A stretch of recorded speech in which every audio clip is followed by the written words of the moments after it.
Godhead. और देखिए पवित्र आत्मा परमेश्वर जो त्रिएक परमेश्वर है उसका तीसरा एक भाग है। And we know that Jesus said, baptize them in the name of the Father and of the Son and of the Holy Spirit. और हम इस बात को भी जानते हैं कि यीशु मसीह ने कहा कि उन्हें जब बपतिस्मा दो तो पिता पुत्र और पवित्र आत्मा के नाम से उन्हें बपतिस्मा We देना know है। Trinity is not three gods, but it is one God revealed in three persons. और जब हम त्रिएकता की बात करते हैं तो हमें समझने की आवश्यकता है कि वो तीन परमेश्वर नहीं लेकिन एक परमेश्वर के तीन व्यक्तित्व हैं।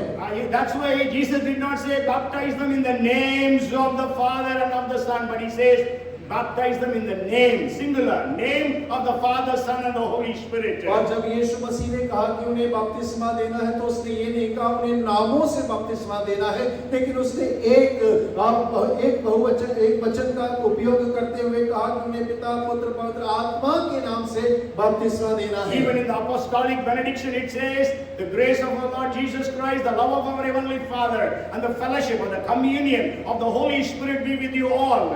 और देखिए जब हम प्रेरिताई के आशीर्वाद वचन में भी देखते हैं वो इस प्रकार से कहता है पिता पुत्र और पवित्र आत्मा की सहभागिता में तुम सब आशीषित होते चले जाओ। And today, when we study the scriptures, we know there are lots of titles given to Lord Jesus Christ. और जब हम आज परमेश्वर के वचन के अंदर में अध्ययन करते हैं तो इस बात को पढ़ते हैं, जानते समझते हैं कि यीशु मसीह को बहुत सारे शीर्षक या नाम दिए गए हैं। And in the same way, there are a lot of names or titles given for the Holy Spirit. और उसी प्रकार से पवित्र आत्मा को बहुत सारे नाम या शीर्षक दिए गए हैं। So today I want to share with you maybe 4 or 5 titles of Jesus, of the Holy Spirit. और आज मैं पवित्र आत्मा के जो शीर्षक या नाम है वो करीब 4-5 नामों को आपके साथ में साझा करना मांगता So हूँ। because when we know the title of the Holy Spirit, we will also know what He will do for you and for me. और जब हम पवित्र आत्मा के नाम को जानते समझते हैं तो इस बात को जानते समझते हैं कि वो हमारे लिए क्या करने पाएगा। And in other words, who He is. और दूसरे शब्दों में ये कहा जाए कि वो कौन है। Okay, in the Old Testament, people didn't know about the Holy Spirit in a big way. और देखिए पुराने नियम में लोग पवित्र आत्मा के बारे में बड़े रूप में ज्यादा नहीं जानते But in थे। the New Testament, Jesus revealed about the Holy Spirit. और लेकिन नए नियम में जब हम आते हैं तो यीशु मसीह ने पवित्र आत्मा के बारे में स्पष्ट रीति से बोला है। Okay, the first title of the Holy Spirit I want to share with you is Parakletos. और पहला नाम जो पवित्र आत्मा का है जो मैं आपके साथ में बांटना चाहता हूँ वो है Parakletos. और पैराक्लीटोस। And it is translated in different words. In English, in KJV, it says a comforter. In I think NIV, it says advocate. In Hindi, it says sahayak. और देखिए अलग अलग उसके नाम दिए गए हैं। कोई उसको कहता है आराम देने वाला, सहायक देने वाला, कोई कहता है वो वकालत करता है, और कई नाम उसको दिए गए हैं। But then Parakletos is a word with lots of meanings. At least 7 different meanings are hidden in the Greek word Parakletos. और लेकिन जब हम यूनानी शब्द पैराक्लीटोस के बारे में पढ़ते हैं तो उसके अंदर में करीब 7 मतलब उसके अंदर में छुपे हुए हैं। Then we will just read one verse. और हम एक वचन को पढ़ते हैं। It says in John chapter 14 and verse 16. और यूहन्ना उसका 14 उसके 16 में इस प्रकार से लिखा हुआ है। Jesus is saying these things, and I will pray the Father, and He will give you another comforter, that He may abide with you forever. और वहाँ लिखा है मैं पिता से विनती करूंगा और वह तुम्हें एक और सहायक देगा कि वह सर्वदा तुम्हारे साथ रहे। See, another comforter, it says, another comforter. और वहाँ पर लिखा है एक और सहायक देगा। Jesus is the comforter, and He is going to send another comforter, that is the Holy Spirit. और देखिए यीशु मसीह एक सहायक है लेकिन वो एक और सहायक को भेजेगा जो पवित्र आत्मा के बारे में कहता है। Because Jesus is going, He is leaving a person who with us forever. और यीशु मसीह जा रहे हैं, लेकिन एक व्यक्ति को छोड़ रहे हैं जो सदा काल के लिए हमारे साथ में रहने वाला है। Okay, I will give you the 7 different meanings of Parakletos. और पैराक्लीटोस के मैं अलग-अलग 7 अर्थ आपको बतलाऊंगा। The first thing is comforter. और सबसे पहला है सहायक सहायक नहीं, comforter और शांति देने वाला, सहायक और संतावना देने वाला। Okay, so today the world is in need of comfort. और आज संसार को संतावना देने वाले की आवश्यकता है। You know, Manipur is in real problem. और आप जानते हैं मणिपुर परेशानी में घिरा है। So many people have lost their dear ones. और बहुत सारे लोगों ने अपने प्रिय लोगों को खो दिया है। They have lost their properties. और उन्होंने अपनी संपत्ति गंवा दी है। You know, Dr. Supriya was telling they had these cookies had huge houses in Imphal, but they left all those houses and ran away for their life. और वो sister बता रहे थे जो कुकी जनजाति के लोग हैं इम्फाल में, उन्हें बड़े-बड़े घरों को बनाया है, लेकिन इस वजह से वो सब छोड़कर वहां से भाग गए हैं। 300 plus churches are burned down. और वहां पे बहुत सारे कलीसियाओं को जला दिया गया है। So many people have lost their houses. और बहुत सारे लोगों ने अपने घरों को खो दिया है। What do they need now? और उन्हें अभी किस चीज की आवश्यकता They है? need comfort. और उन्हें संतावना की आवश्यकता They है। are looking for somebody who will come and comfort them. और वो इंतजार कर रहे हैं कि कोई आए और उन्हें शांति दे, संतावना दे। What do the people in Ukraine want? और यूक्रेन के लोगों को क्या चाहिए? You know, Ukraine's population is about 4 crores, 40 millions. और यूक्रेन की पूरी आबादी ही 4 करोड़ की है। And more than 1 crore, 10 million people have left Ukraine. और करीब 1 करोड़ लोगों ने तो यूक्रेन छोड़कर ही चले गए And lots of other people have shifted from their hometowns. और बहुत सारे लोगों ने तो अपने गृह निवास को ही बदल लिया So है। many people have lost their lives. और बहुत सारे लोगों ने अपने जीवन को गंवा दिया The है। world needs comfort. और संसार को एक संतावना देने वाले की आवश्यकता है। Today you may be in a problem. और आज हो सकता है कि आप एक समस्या में फंसे And होंगे। what you need is comfort. और आपको क्या चाहिए? आपको एक संतावना देने वाला If you have चाहिए। the Holy Spirit, you will have the comfort. और यदि पवित्र आत्मा आपके भीतर है तो आपके अंदर में वो संतावना देने वाला The है। churches were going through a lot of persecution. और कलीसिया आज बहुत सताव से होकर गुजर रहा है। Stephen was stoned to death. और स्तिफनुस को पथराव करके मार दिया गया। Because of the persecution, they had to run for their lives and they left Jerusalem and they spread all over. और सताव के कारण उन्हें अपने जीवन को बचाने के लिए यरूशलेम छोड़कर भागना पड़ा और संसार भर में तितर-बितर हो गए। Actually, I was reading one historical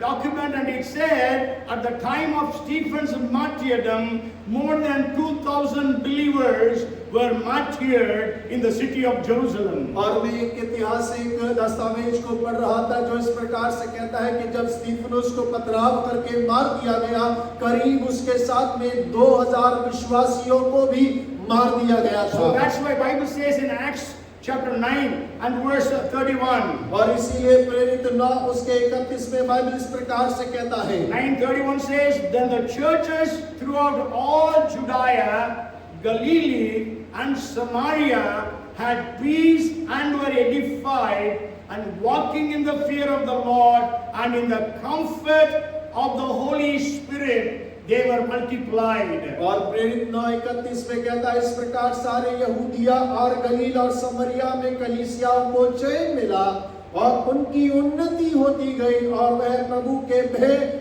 और पवित्र आत्मा की शांति में चलती और बढ़ती गई। Hallelujah. Hallelujah. So God will comfort you. The Holy Spirit will comfort you. और परमेश्वर पवित्र आत्मा आपको शांति और संतावना प्रदान करेगा। If you and I have the Holy Spirit, we will be able to comfort others. और जब आपके और मेरे पास में पवित्र आत्मा है, हम दूसरों को शांति संतावना दे पाएंगे। Jesus said, I am sending you another comforter. और यीशु मसीह ने कहा कि मैं एक और सहायक को संतावना देने वाले को भेज रहा हूँ। And not only that, the second meaning of Parakletos is counselor. और देखिए इतना ही नहीं, उसका जो पैराक्लिटोस है उसका दूसरा अर्थ होता है सलाहकार। Okay, today we are confused.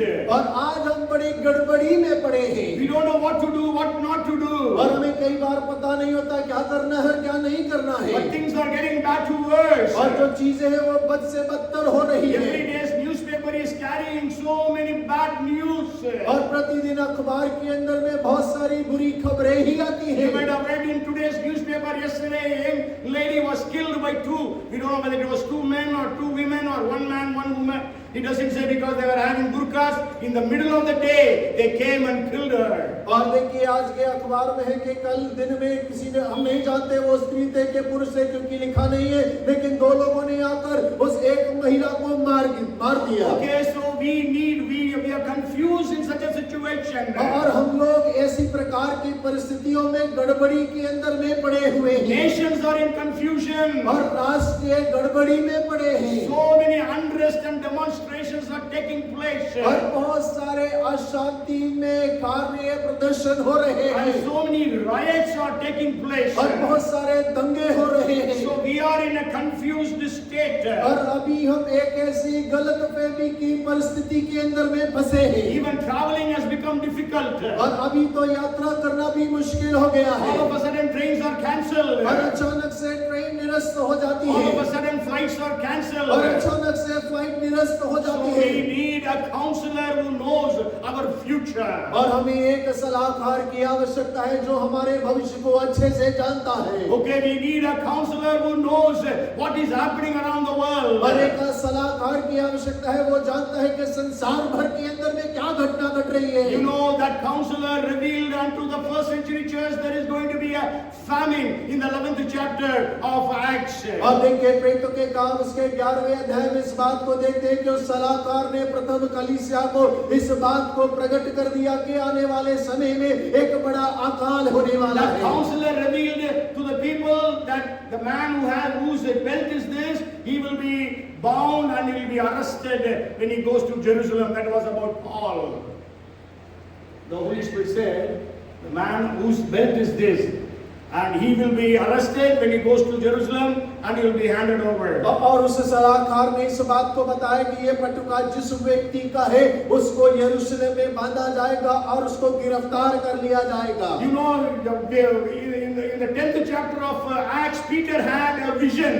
और हम जानते हैं कि 10वें अध्याय प्रेरितों के काम में पतरस ने एक दर्शन को But he पाया was confused because of that vision. और वो उस दर्शन के कारण थोड़ा गड़बड़ी में विचलित हो रहा And था। then when we read 10th chapter 19th and the 20th verses, और जब हम 10वें अध्याय के 19वें और 20वें वचन को पढ़ते the हैं, Spirit of the Lord told Peter, behold, there are 3 men who are come, go with them, do not doubt to go. और पतरस तो उस दर्शन पर सोच ही रहा था कि आत्मा ने उससे आकर कहा, देख 3 मनुष्य तेरी खोज में हैं। 20 also. अतः उठकर नीचे जा और निसंकोच उनके साथ हो ले, क्योंकि मैंने ही उन्हें भेजा है। Okay, so he is your counselor. और वो आपका सलाहकार है। He will give you right counsel.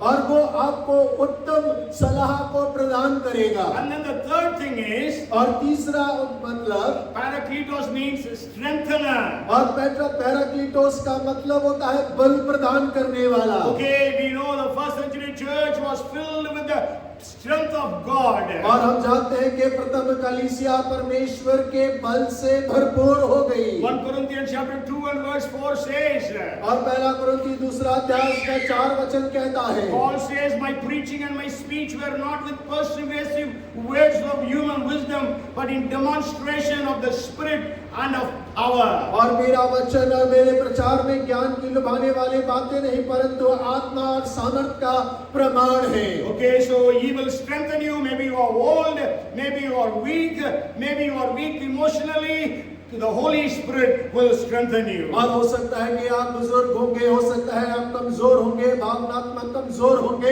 लेकिन पवित्र आत्मा जो बल प्रदान करने वाला है वो आपको बल प्रदान करेगा। The fourth thing is, He is our advocate. और चौथा है वो हमारी वकालत करने वाला You है। know, Parakletos also means advocate. और पैराक्लीटोस का अर्थ जो है वो वकालत करने वाला भी है। Jesus is addressed as Parakletos once in the New Testament. और देखिए यीशु मसीह को पैराक्लीटोस के रूप में एक बार नए नियम में पुकारा गया That is है। in 1 John chapter 2. और वो पहला यूहन्ना उसका दूसरा And अध्याय। there it says, in English Bible it says advocate. Jesus is our advocate. That is the Parakletos word. और अंग्रेजी में वहां पर लिखा गया है कि यीशु मसीह हमारा वकालत करने वाला है, वो पैराक्लीटोस है। Maybe we will read that verse, chapter 2 and verse 1.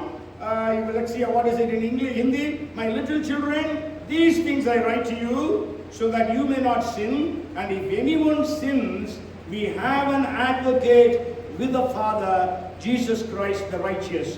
हे मेरे बालकों, मैंने ये बातें तुम्हें इसलिए लिखता हूँ कि तुम पाप ना करो, और यदि कोई पाप करे तो पिता के पास हमारा एक सहायक है, अर्थात धर्मी यीशु मसीह। Yes, so it's written Sahayak in Hindi. In English it says advocate, because the Parakletos word also has the meaning of an advocate. और हिंदी में सहायक है, लेकिन अंग्रेजी में जब हम पढ़ते हैं तो वहाँ वकालत करने वाले के रूप में लिखा गया Are है। you deprived of justice?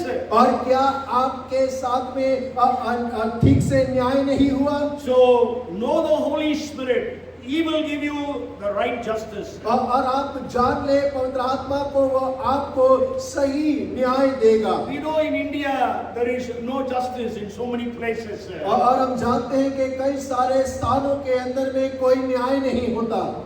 Against justice there are so many people who are imprisoned. और देखिए न्याय के विरुद्ध बहुत सारे लोगों को जेल खाने में डाला गया है। You know about Father Stan Swami. He was arrested, imprisoned, and even in his old age and on his deathbed, he was not taken to the hospital, but he was in the prison. और हम जानते हैं father San स्वामी के बारे में, उनको jail खाने में डाल दिया गया, बीमारी के बावजूद, बीमार होने के बावजूद उन्हें अस्पताल नहीं ले जाया गया, वो वहीं पर जेल में मर गए। What was his crime? और उनका क्राइम क्या था? They said he is a terrorist. और उन लोगों ने कहा कि वो एक आतंकवादी है। A man who is 84 years old, unable to walk, unable to do anything of his own, he is addressed as terrorist. और एक व्यक्ति जो 84 वर्ष का है, जो स्वयं अपना लिए कुछ अपने आप से नहीं कर सकता, लेकिन लोगों ने कहा कि वो एक आतंकवादी है। So we need the Holy Spirit in this nation today. और आज हमें हमारे देश में पवित्र आत्मा की आवश्यकता है। If you read any of the persecution stories that have happened in India, और भारत के अंदर में जितने भी सताव होते हैं, यदि आप उन सताव की कहानियों को पढ़ते हैं, they have come and beaten us up, और वो लोग आकर उन्हें मारे हैं, and instead of giving us protection, they have put us inside the prison. और हमें सुरक्षा प्रदान करने के बजाय उन्होंने हमें ही जेल खाने में डाल दिया। Pastor Prince Salve, his Mosi, and his cousin, they were in prison. Mosa and cousin were in prison for more than almost 3 months. और पास्टर प्रिंस साल्वे हैं, उनके मौसा, उनके जो भाई थे, वो करीब 3 महीने तक उन्हें जेल में रखा And गया। even his Mosi and another girl were in prison more than 15 days. और उनकी मौसी और एक और लड़की को करीब 15 दिन से ज्यादा जेल में रखा गया। If you call the police for protection, they come and arrest you and take you. और यदि आप पुलिस को सुरक्षा के लिए बुलाते हैं, वो आएंगे, पकड़ेंगे और आपको ले जाएंगे। So we need the Holy Spirit to be our advocate. और हमें पवित्र आत्मा की आवश्यकता है कि वो हमारी ओर से वकालत And the करे। next meaning I want to share with you about Parakletos is the Holy Spirit is our intercessor. और अगला बिंदु जो पैराक्लीटोस को मैं आपके साथ में साझा करना चाहता हूँ, पवित्र आत्मा हमारा मध्यस्थ करने वाला आत्मा है। If you read Romans 8 and verse 26, और यदि आप रोमियो 8 उसके 26 को पढ़ेंगे, likewise the Spirit also helps in our weaknesses, for we do not know what we should pray for as we ought, but the Spirit Himself makes intercession for us with groanings which cannot be uttered. और इसी रीति से आत्मा भी हमारी दुर्बलता में सहायता करता है, क्योंकि हम नहीं जानते कि प्रार्थना किस रीति से करना चाहिए, परंतु आत्मा आप ही ऐसे आए भर भर कर जो बयान से बाहर है हमारे लिए विनती करता है। Okay, so he is our intercessor. He will intercede for you and me. और वो हमारा मध्यस्थ करने वाला है, वो हमारे और आपके लिए मध्यस्थता करता है। Because he knows what is going to happen tomorrow. और क्योंकि वो जानता है कि कल क्या होने पर है। He knows what is going to happen to you or to your family. और वो जानता है कि आपके साथ में, आपके परिवार के साथ में क्या होने पर है। And he will guide you to pray intelligently and prophetically. और वो आपकी सहायता करेगा कि बुद्धि के साथ और भविष्यसूचक रूप से आप प्रार्थना करने And पाए। the sixth meaning is stand by. और Parakletos also means stand by. और देखिए पैराक्लीटोस का जो छठवां मतलब है वो ये है कि वो हमारे संग खड़ा हुआ है। Okay, stand by means, you know, in a cricket team or a football team, there are a lot of substitutes. और यदि आप क्रिकेट में या फुटबॉल में देखेंगे तो 11 खिलाड़ियों के अलावा और भी कुछ खिलाड़ी वहां पर रहते हैं। If somebody is hurt or injured, the substitute comes and plays on his behalf. और यदि किसी को चोट लग जाते हैं तो वो सब्स्टिट्यूट आकर उसकी जगह पर खेलता है। Hallelujah. Hallelujah. The Holy Spirit is your standby. और पवित्र आत्मा आपके लिए वो भूमिका निभाता है। Parakletos means he will be the person who will be next to you.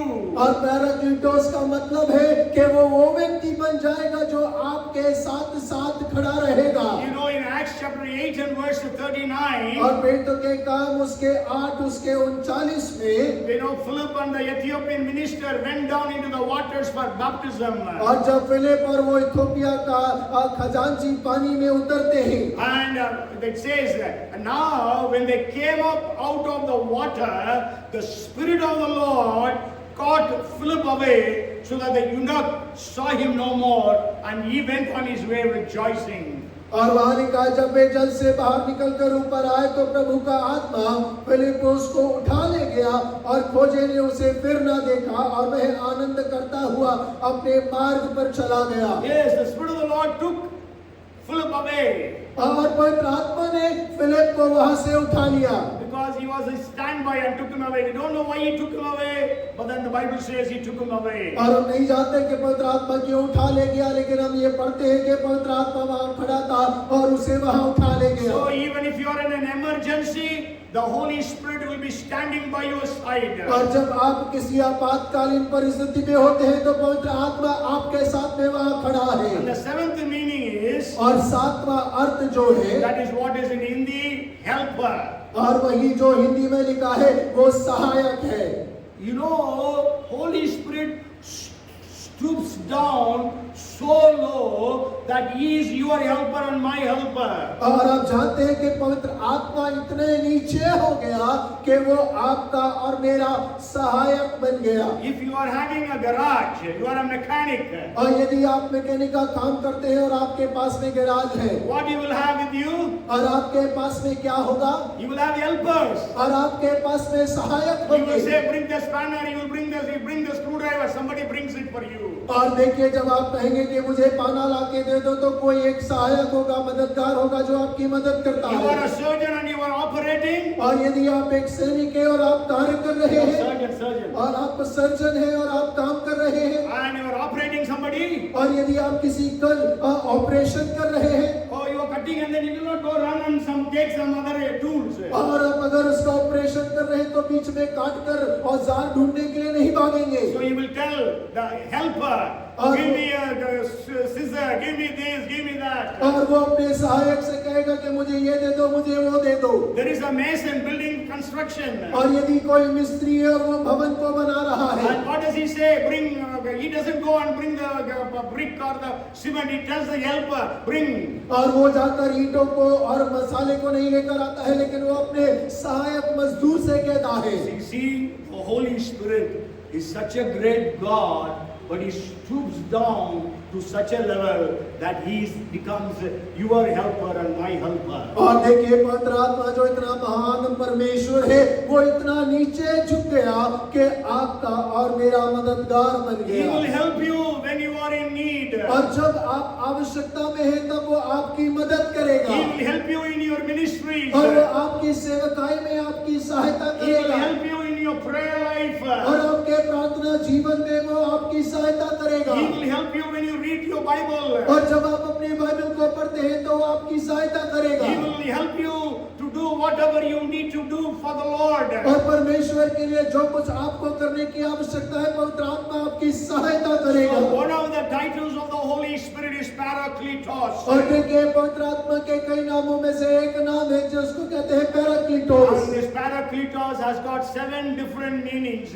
in Greek language. और देखिए यूनानी भाषा के अंदर में शब्द के 7 अलग-अलग अर्थ हैं। So do you need comfort today? और क्या आपको आज शांति की आराम की आवश्यकता Do है? you need counsel today? और क्या आज आपको सलाह की आवश्यकता Do you है? need help today? और क्या आपको सहायता की Do आवश्यकता you है? need strength today? और क्या आज आपको बल की आवश्यकता Do you है? need someone to stand by you today? और क्या आपको आवश्यकता है कि कोई आपके साथ में खड़ा रहे? You want somebody to intercede for you? और क्या आपको चाहिए कि कोई आपके लिए मध्यस्थता करे? You need someone who will be advocating for you. और क्या आपको आवश्यकता है कि कोई आपकी ओर से वकालत करे? There is no need for you to look around, but there is the Holy Spirit who is in you, who is always there to help you. और आपको आसपास से झांकने की आवश्यकता नहीं है, लेकिन आपके अंदर में पवित्र आत्मा है जो सदैव आपके साथ में और आपके भीतर निवास करता है। Hallelujah!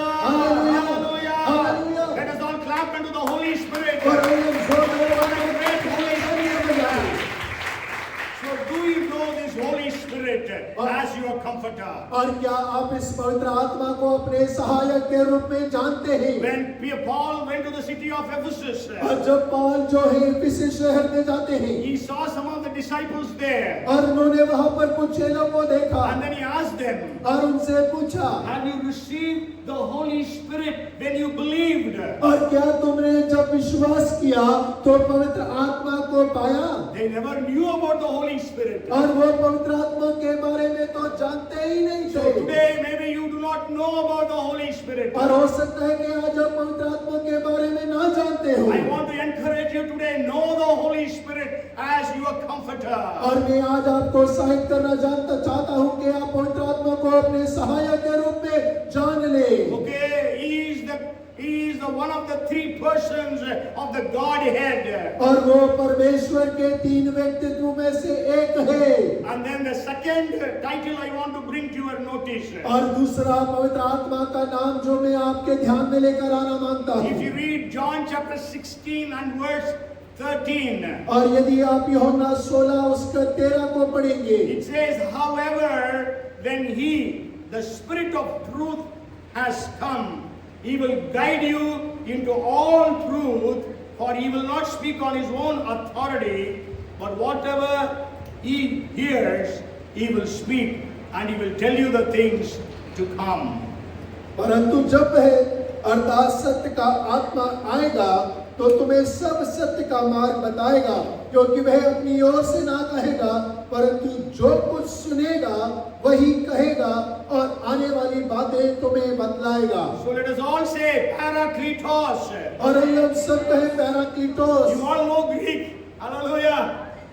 You all know Greek because Parakletos is a Greek word. और देखिए आप सब यूनानी भाषा को जानते हैं क्योंकि पैराक्लीटोस एक यूनानी शब्द है। Then you say Spirit of truth. और क्या आप कह सकते हैं सत्य का आत्मा? Say Spirit of truth. और बोले सत्य का आत्मा। Hallelujah. Hallelujah. Jesus said the Spirit of truth, when he comes, he will guide you into all truth. और यीशु मसीह ने कहा कि जब सत्य का आत्मा आएगा वो तुम्हें सारे सत्य में अगुवाई करेगा। You go home and read John 15:26. और आप घर जाके यूहन्ना 15 उसका 26 को पढ़िएगा। And also John 14 and verse 18. और यूहन्ना 14 उसका 18 भी। In all these verses we read about the Spirit of truth. और इन सारे वचनों में हम सत्य के आत्मा के बारे में पढ़ते हैं। What the Spirit of truth will do?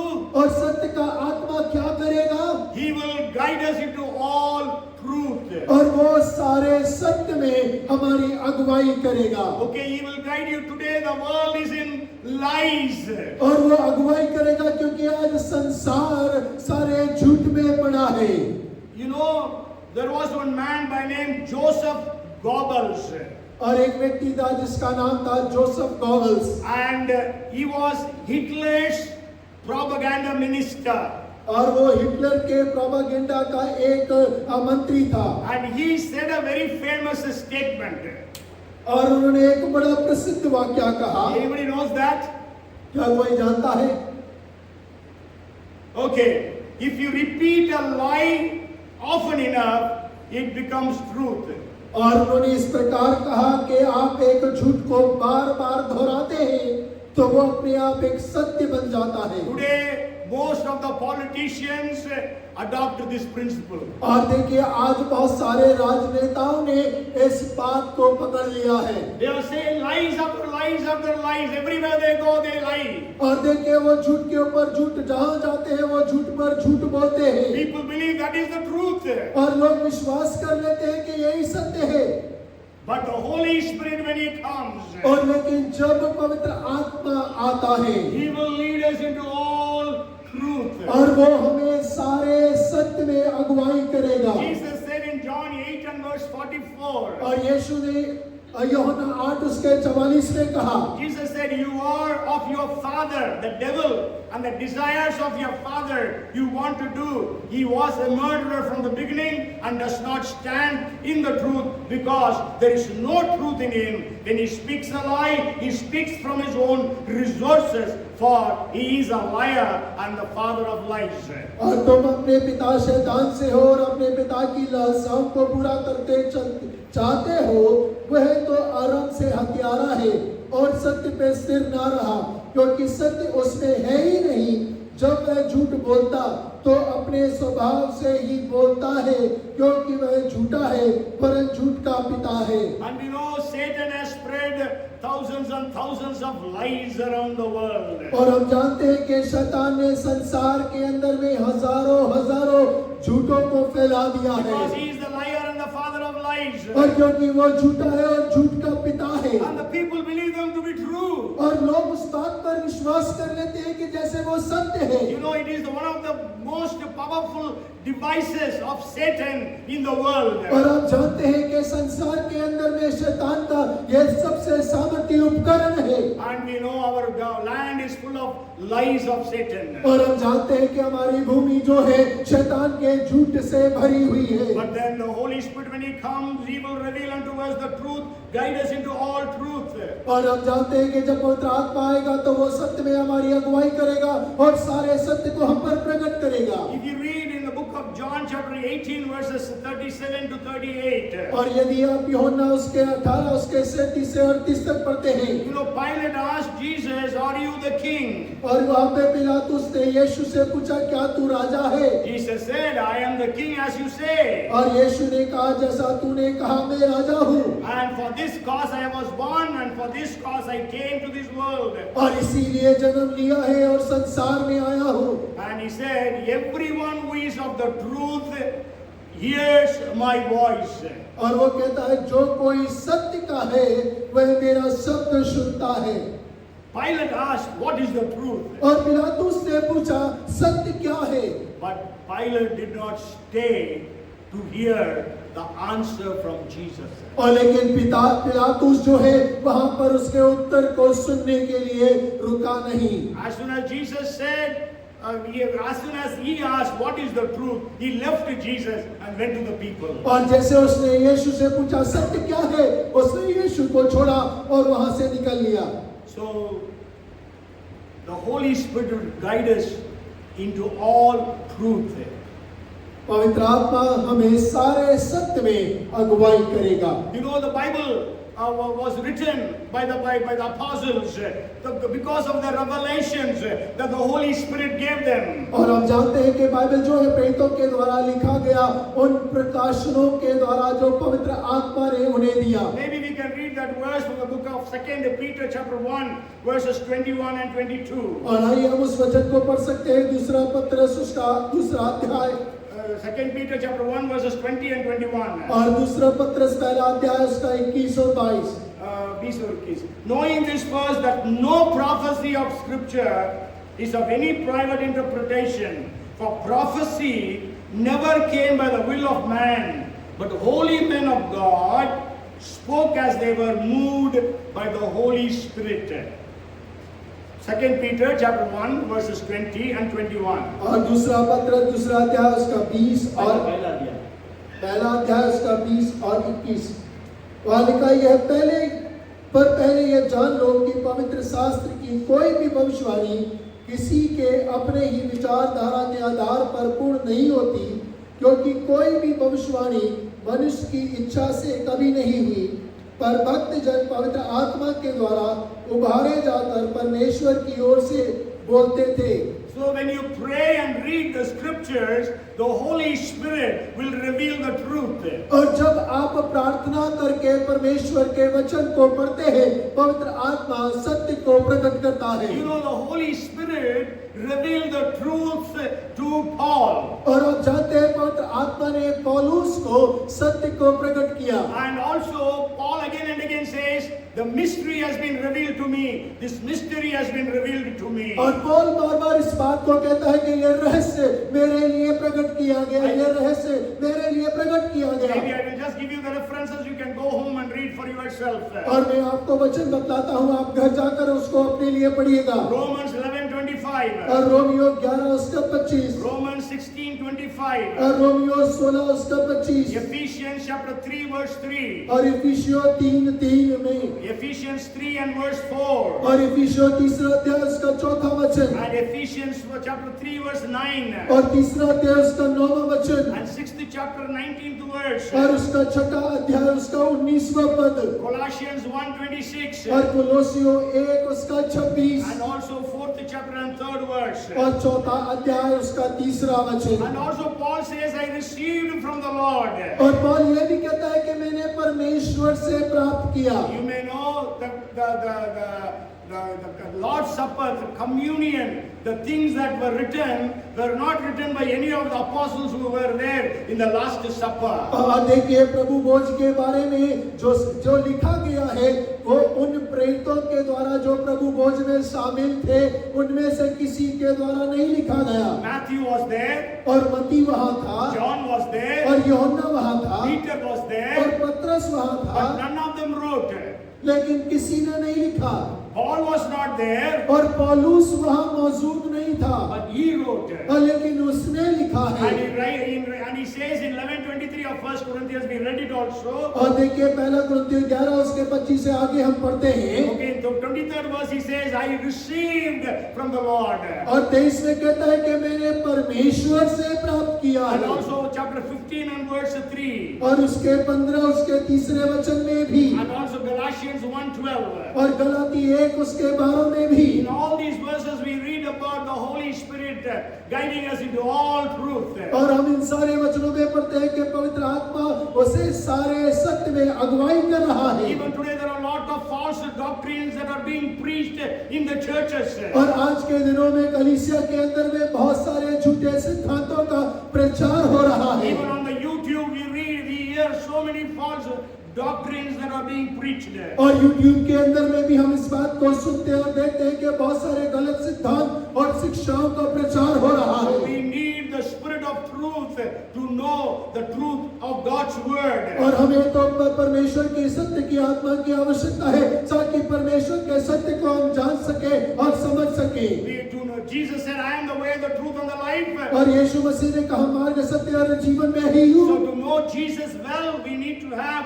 the Holy Spirit. और यीशु मसीह को अच्छे से जानने के लिए हमें पवित्र आत्मा की आवश्यकता है। Because the spirit of truth will reveal unto us. और क्योंकि सत्य का आत्मा ही हमको प्रकट करेगा। The word of God is truth. That is what we read in John 17 and 17. और वही यूहन्ना 17:17 में पढ़ते हैं कि परमेश्वर का वचन सत्य है। And so the Holy Spirit will teach us the word of God. और पवित्र आत्मा हमें परमेश्वर के वचन को सिखलाएगा। And then the third thing I want to share, maybe 3 points, with that I will finish for this day. और तीसरा बिंदु जो मैं आपके साथ बांटना चाहता हूँ, But then it is a big point. Let me see what all I share and what all I don't share. So the third title of the Holy Spirit is, He is the Spirit of Grace. और तीसरा बिंदु जो है वो है कि वो अनुग्रह का आत्मा है। If you read Hebrews chapter 10 and verse 29, और यदि आप इब्रानी 10 उसका 29 को पढ़ते हैं, how much more severely do you think someone deserves to be punished who has trampled the Son of God underfoot, who has treated as an unholy thing the blood of the covenant that sanctified them, and who has insulted the Spirit of grace? तो सोच लो कि वह कितने और भी भारी दंड के योग्य ठहरेंगे जिसने परमेश्वर के पुत्र को पांव से रौंदा और वाचा के लहू को जिसके द्वारा वह पवित्र ठहराया गया था अपवित्र जाना और अनुग्रह के आत्मा का अपमान किया।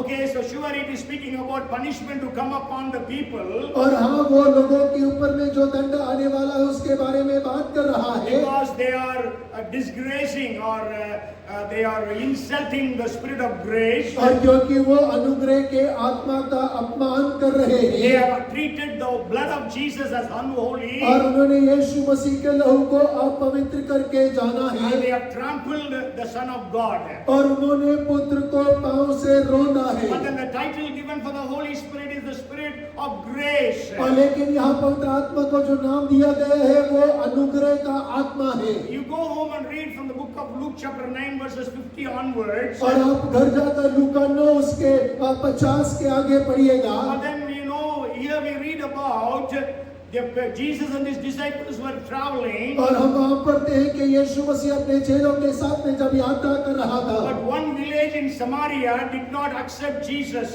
और वहाँ पर एक गांव था जो समरिया में था, उसने यीशु मसीह को ग्रहण नहीं किया। So James and John said, Lord, shall we also bring fire as Elijah brought fire? और याकूब और यूहन्ना कहते हैं कि प्रभु, जिस प्रकार एलिया ने स्वर्ग से आग को उतारा, क्या हम यहाँ पर इस गांव में आग उतार लें? You know what did Jesus answer? आप जानते हैं कि यीशु मसीह ने क्या उत्तर दिया? Jesus said, you do not know, maybe I think it is in 52nd verse or maybe like the 55th verse. You do not know what manner of spirit you are of, for the Son of Man did not come to destroy men's lives but to save them. और वहाँ पे वो कहता है कि क्या तुम नहीं जानते कि तुम किस प्रकार की आत्मा के हो, क्योंकि मनुष्य का पुत्र नाश करने के लिए नहीं लेकिन जीवन देने के लिए आया है। It is in 55 and 56 verses. और वहाँ पे 55 और 56 में इस प्रकार से लिखा So है। the spirit of grace, we need to have the spirit of grace. और ये अनुग्रह का आत्मा है। So Jesus was telling John and James, you do not know what type of spirit you are having. और देखिए यहाँ पर यीशु मसीह यूहन्ना और याकूब को कह रहे हैं, क्या तुम नहीं जानते कि तुम किस प्रकार की आत्मा के हो? But I have the spirit of grace upon me, the Holy Spirit. और लेकिन मेरे अंदर तो पवित्र आत्मा जो अनुग्रह का आत्मा है वो मुझ में है। So I have come to save the lives of people. और मैं तो लोगों के जीवन का उद्धार करने के लिए आया हूँ। I have not come to destroy the people. और मैं लोगों को नाश करने के लिए नहीं आया। Even we know John 3 and verse 17 says, और यूहन्ना 3 उसका 17 में हम पढ़ते हैं, God did not send his son to judge the world, और but परमेश्वर ने the world should be saved through the son. और परमेश्वर ने अपने पुत्र को संसार का न्याय करने के लिए नहीं लेकिन उसके द्वारा उसका उद्धार करने के लिए भेजा है। So spirit of grace must be there upon us. और अनुग्रह का आत्मा हमारे ऊपर में होना चाहिए। You know Romans 5 verse 20 says, और रोमियो 5 उसका 20 कहता है, where the sin abounds, there the grace of God much more abounds. और देखिए संसार का पाप जितना बहुत है परमेश्वर का अनुग्रह उससे ज्यादा होता है। And we know that 2 Peter 3:9 says, और दूसरा पत्रस 3:9 कहता है, God is long suffering that none should perish but everyone must come to repentance. और परमेश्वर विलंब से क्रोध करने वाला है और वो इंतजार करता है कि हर एक जन उद्धार पा जाए। In this I just want to share one point. और इसमें मैं एक बिंदु आपके साथ साझा करना मांगता I हूँ। will just rush through this point. और देखिए मैं बहुत तेजी के साथ इस बिंदु में बढ़ रहा हूँ। You know, if you read Ephesians chapter 3 and verse 2, और यदि आप इफिसियों की पत्री 3 अध्याय उसके 2 वचन को I पढ़ेंगे, think in Hindi it is not so well translated anyhow. It says, if indeed you have heard of the dispensation of the grace of God which was given to me for you. और यदि तुमने परमेश्वर के उस अनुग्रह के प्रबंध का समाचार सुना हो जो तुम्हारे लिए मुझे दिया गया। Yes, प्रबंध लिखा है. So it is dispensation of grace means age of grace. और यहाँ पर अंग्रेजी में इस प्रकार है कि एक अनुग्रह का समय है। Okay, so you know the Bible. In the Bible we can see many ages or dispensation, युग. और हम बाइबल में बहुत सारे युगों के बारे में पढ़ते हैं। Usually people share about 7 different dispensation or ages. और लोग जो है बाइबल के अंदर करीब 7 युगों के बारे में बात करते But हैं। I share 9 ages. और लेकिन मैं वहाँ पर 9 युगों के बारे में बोलता हूँ। Because the first is pre-Adamic age. और सबसे पहला है आदम से पहले का युग। Many people don't say this. और बहुत सारे लोग इसके बारे में बात नहीं करते। Because if you read Genesis chapter 1 verses 1 and 2, और यदि आप उत्पत्ति पहला अध्याय उसका पहला वचन और दूसरे वचन को पढ़ते हैं, first verse says, in the beginning God created the heavens and the earth. और पहला वचन कहता है कि आदि में परमेश्वर ने स्वर्ग और पृथ्वी की रचना को किया। And the second verse says, और दूसरे वचन में लिखा है, the earth was without form and void. There was darkness in the depth of the waters, and the Holy Spirit was hovering over the deep. और दूसरे वचन में लिखा है कि पृथ्वी बेडौल और सुनसान पड़ी थी और गहरे जल के ऊपर अंधियारा था, परमेश्वर का आत्मा उसके जल के ऊपर मंडराता था। Today the science says this rock was millions of years old, that was millions of years old, but when we study the scriptures, we know from Adam to Jesus it was about little more than 4,000, 5,000 years. और देखिए जब science को देखते हैं तो वो कहते हैं कि ये लाखों साल पुराना है, लाखों साल पुराना है, लेकिन जब हम उत्पत्ति से लेकर यीशु मसीह के जन्म तक पढ़ते हैं तो करीब 4,000 का साल दिखाई देता है। Okay, so then how can we account for it? और फिर हम कैसे उसको गिन सकते हैं? We cannot be so rigid saying no, science is wrong. और हम इस बात को नहीं कह सकते कि नहीं विज्ञान तो गलत कह रहा है। But then do you know this one? There could have been millions of years between Genesis chapter 1:1 to chapter 1:2. हाँ, लेकिन हम इस बात को समझ सकते हैं कि पहले वचन से लेकर दूसरे वचन का जो युग है, समय है, उसमें लाखों सालों का अंतर है।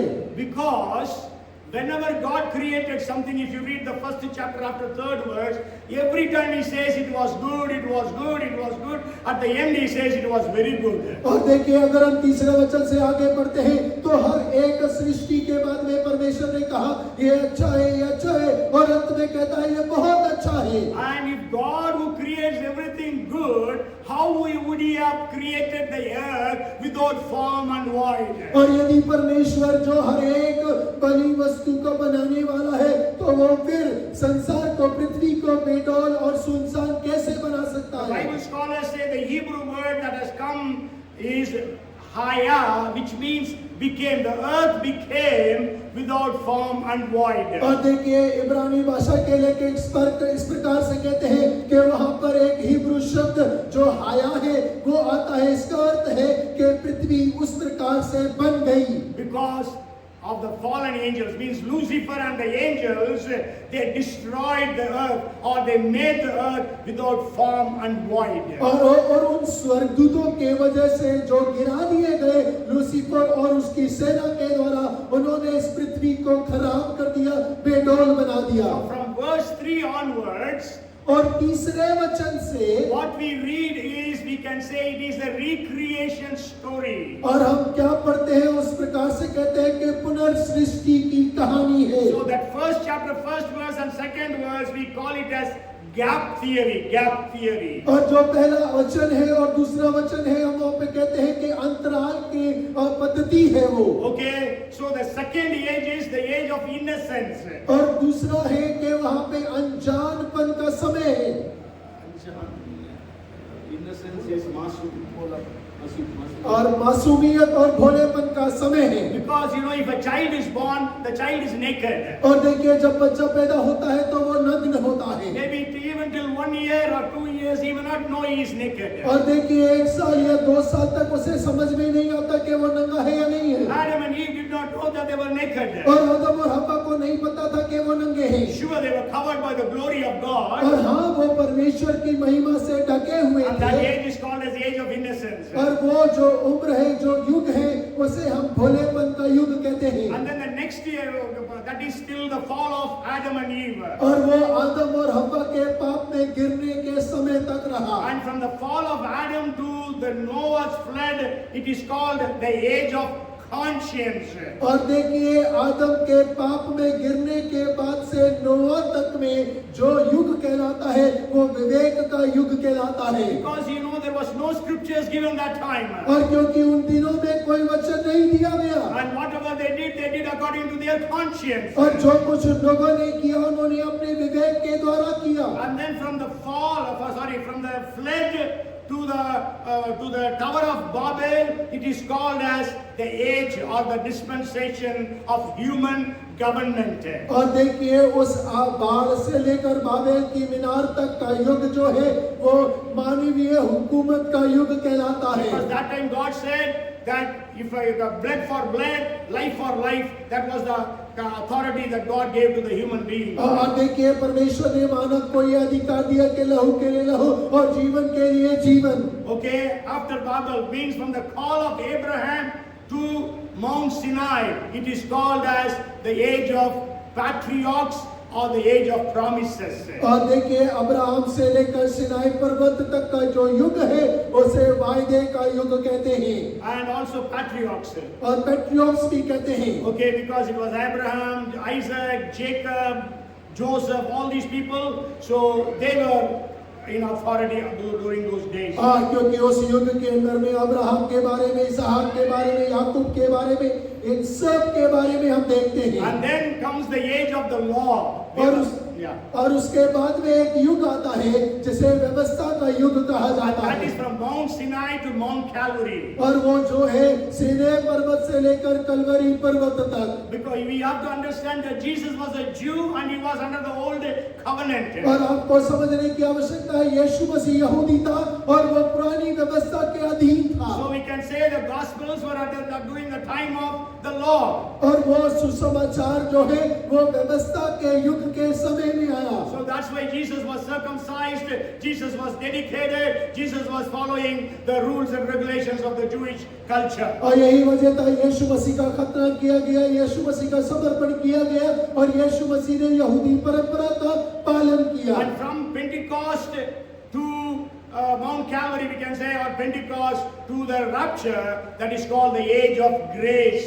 और देखिए पेंटिकोस्ट के दिन से लेकर और उठाए जाने के दिन तक हम उसे अनुग्रह का युग कह सकते हैं। So we are in the time of the age of grace. और हम तो अभी अनुग्रह के युग के अंदर में हैं। We have the spirit of grace during this age of grace. और देखिए इस अनुग्रह के युग के अंदर में हमारे पास में अनुग्रह का आत्मा है। Then we have the age of divine government. और उसके बाद में हमारा एक दैविक सरकार का युग होगा। Jesus will rule, reign for 1,000 years. और यीशु मसीह राज्य करेगा, शासन करेगा 1000 वर्षों के लिए। And then age of eternity.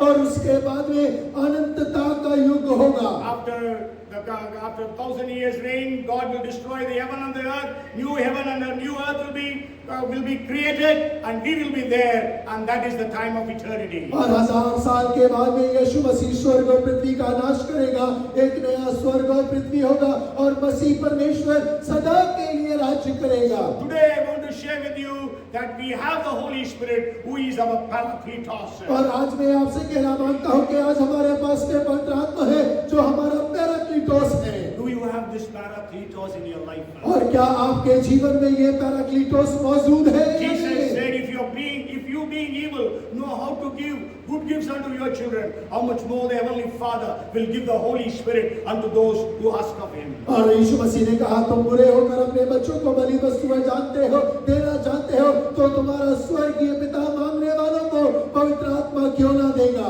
So let us receive the Holy Spirit.